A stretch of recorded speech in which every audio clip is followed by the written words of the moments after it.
this way. I mean, contraception's been around for thousands of years. They used to fumigate the woman's uterus with smoke. Ancient Egyptian papyrus said they would insert in the woman crocodile dung. Which would be actually safer, probably, than taking the pill. No kidding. So she wouldn't get pregnant. They would have her swallow potions of sterility that included lead, mercury, arsenic, and strychnine. Probably worked good because she was dead, so she couldn't get pregnant, so 100%. And then they would have women, in the Middle Ages, women would wear amulets. They were like superstitious amulets to ward off pregnancy. They would include the liver of a cat or the earwax of a mule. And they'd wear it around. Personally, it's probably a good contraceptive because I'm not getting close to you if you're wearing cat liver. So whatever it takes. But then like in the 1930s, there's actually like women's Cosmo type magazines that would recommend that women use Lysol and athlete's foot medicine in their bodies as a contraceptive. And if we think that's just barbaric, if you look in the ingredients of today's modern spermicides, it's the same stuff as modern household cleaners.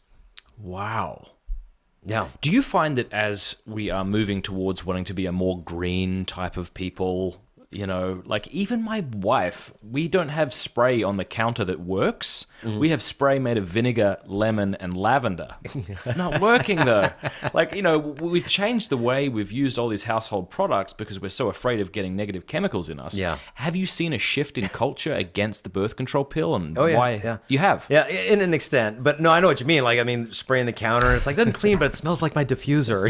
Exactly. We need higher chemicals. But what's interesting is, a good example of this is that, in Denver and other places, they've found that when women go to the bathroom, the sewage system is not designed to filter out hormones from water. And so what's happening is the synthetic pregnancy hormones of birth control are entering into the sewage and entering into the water treatment plant, and then they go downstream from the water treatment plants. And what they're finding, biologists were noting that the creatures that lived in the river downstream from the water treatment plant were having like their gender was being bent. They were male fish with eggs. They were female fish with testes. They were trans fish. All this stuff downstream from this, whereas upstream from the water treatment plant, the nature was normal. Wow. And they realized that what it was is these fish were being marinated in the hormones from birth control from the sewage of an entire city of women. And it was bending the gender of the fish, of the frogs, of all these things.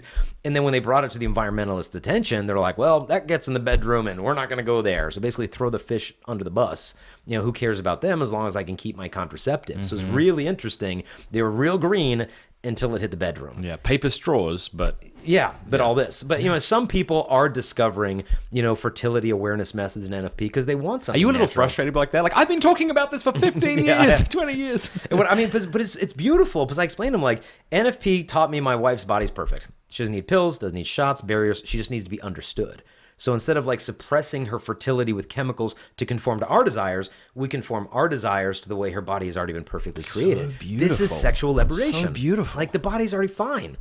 And I try to appeal to the manly desire in the men of just like, hey, if I know the pill could be harmful to my bride, okay, we're not taking it. What else is there? Like, there really doesn't need to be a debate here. Like, if this is better physically for her, then I don't need your philosophy and theology. Let's just do what's physically best for the woman's body. And so, although it can be demanding and difficult and stuff, you don't have to worry about all the chemicals. And, even people say, what about the condom? That's what I was about to ask you. Someone out there being like, all right, great, I'm going to do away with all that, but the condom's fine, so let's just use that. Yeah. We all know from seventh grade biology, one sperm gets a girl pregnant. Okay. What happens the other hundreds of millions introduced to one act of intercourse? It used to be believed that if the woman wasn't fertilized, they really didn't serve any purpose, but they found it's not actually true, that inside the man's seminal fluid are dozens of biological ingredients. They're immediately absorbed into the woman's circulatory system. That's amazing. So literally within hours of intercourse, your hormones are through her entire body, in her brain. Your DNA is embedding in her organs. After intercourse, the woman's the white blood cells will scour the surface of her cervix and bring the man's sperm proteins and DNA into her lymph nodes, where her immune system will learn to recognize the genetic type of that man's sperm. It says they'll actually develop a gradual tolerance to the antigen on that male's semen. It'll learn who this person is. Yeah. And what they found is if a woman is deprived of this by means of a barrier method of contraception, and then she becomes pregnant, the woman's womb will not have been accustomed to that child. So where she does get pregnant from him, after being used to that, the woman's womb will actually recognize the genetic type of baby, match it to the genetic type of sperm that absorbed into her, makes for a smoother pregnancy. They found when it's deprived of this, the woman will be more than twice as likely to suffer preeclampsia during childbirth, which is an elevated blood pressure risk. It's very dangerous to the mom. And so I'm sitting on an airplane typing from the Journal of the American Medical Association that was explaining this into a little book I was writing. And the woman on the plane leans over next to me and she's like, what are you writing about? I'm like, let me tell you. And so I said, this is an epidemiologic study of contraception and preeclampsia. And I showed it to her, and she's like, oh, can I read that? And I explained it. And she says, this is amazing. She said, you know what? My husband and I have been, she said, I know we just met, but I feel like I know you so well. She said, my husband and I have been married for 10 years. We've used the condom between every kid. I had preeclampsia with every pregnancy. Wow. How come no one taught this to us in marriage preparation class? And, in the article even, there's many articles on this that actually talk about seminal priming for protection for preeclampsia, meaning if you're using a condom, you're having unprotected intercourse because the man is not protecting the woman with the beneficial effects of the seminal fluid.